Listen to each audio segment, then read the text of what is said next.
Good day. Here are the stories for the Manila Times for Friday, July 8, 2022. President Ferdinand Bongbong Marcos Jr. has abolished the Presidential Anti-Corruption Commission and the Office of the Cabinet Secretary, citing the need for a just allocation of resources amid the COVID-19 pandemic and fiscal crisis. Executive Order Number 1 called for the reorganization of the Office of the President, beginning with dissolving the PACC and the Cabinet Secretary post. The President also issued EO2, reorganizing the Presidential Communications Operations Office into the Office of the Press Secretary.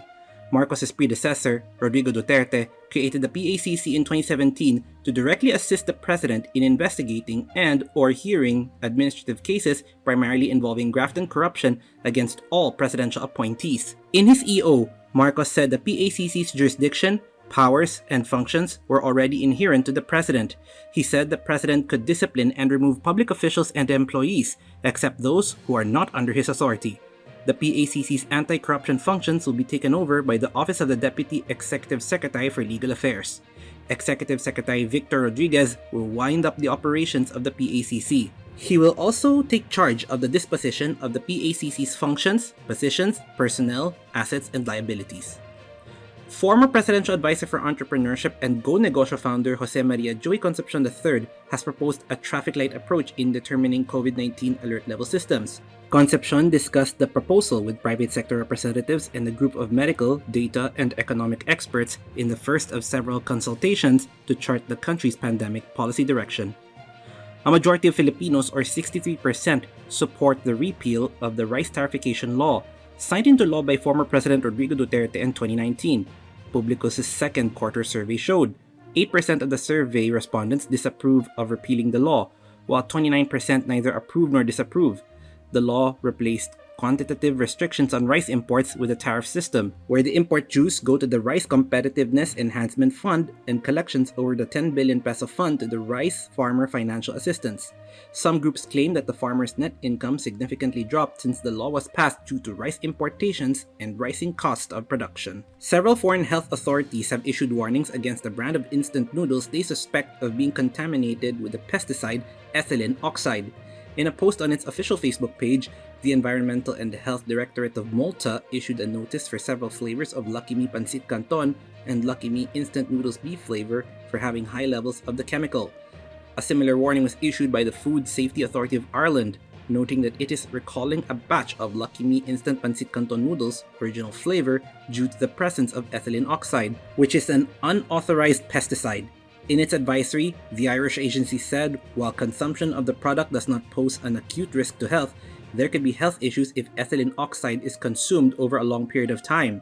Reacting to the warnings, Health Undersecretary Maria Rosario Vergeres said the Philippine Food and Drug Administration is verifying the warnings. Vergeres said the FDA will check specific batches and lot numbers of the food products in question. The batch or lot found to have traces of the chemical will be the ones that will be recalled, Vergeres said. 7 provinces in the country have posted COVID-19 positivity rates higher than 10%, according to data from Octa Research. The province of Antique registered the highest positivity rate among provinces selected by Octa in its July 5 positivity rate bulletin, with a 20.6% positivity rate. Other provinces that reported a positivity rate higher than 10% were Batangas, Cavite, Laguna, Pampanga, and Rizal.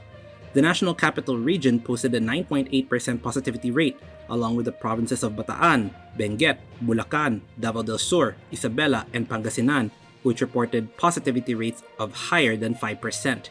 The World Health Organization said that the positivity rate of less than 5% meant that infection remains under control. Only Cebu reported a lower than 5% positivity rate, clocking in at 3.9%. Topping business, the Philippine peso had its worst day in over 17 years, falling to 56 pesos to the US dollar on Thursday. The local currency decreased 39 centavos from 55.67 closing value of the previous day at 56 pesos and 6 centavos to a dollar. It hasn't been this soft since September 27, 2005, when it closed at 56 pesos and 29 centavos to a dollar. Nicolas Antonio Mapa, senior economist at ING Bank Manila, observed that this week's trade has been dominated by wide US dollar strength as investors sought safe haven due to recessionary fears. The dollar also strengthened because it appears that the US Federal Reserve would tighten the policy to stop US inflation. In sports, Blackwater tries to sustain its hot start in the PBA Philippine Cup today at the Smart Araneta Coliseum. The Bossing, the biggest surprise of the tournament so far, take on the Phoenix Fuel Masters in the first game at 3 p.m. A victory by Blackwater will bring the team within striking distance of securing a playoff berth. Blackwater is carrying a 4-1 win-loss record and currently holds the third spot. The team won only once in 22 games last season and posted the league's longest losing streak of 29 games. Now the Bossing are making heads turn with their gutsy performance and resiliency. Rigoberto Tiglao and Ruben Torres are today's front page columnists. Tiglao weighs in on the latest inflation figures, while Torres discusses the Philippines being among the worst countries for workers. Today's editorial believes there is no substitute for face-to-face classroom teaching. Read a full version on the paper's opinion section or listen to the voice of the Times.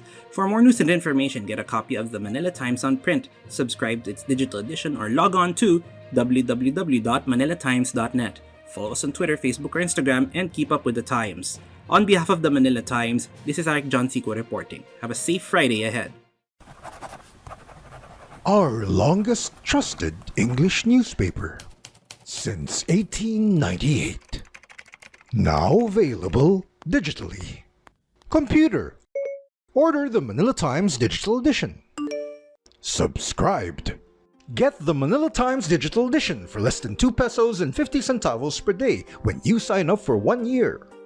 The Manila Times, news source of choice, trusted since 1898.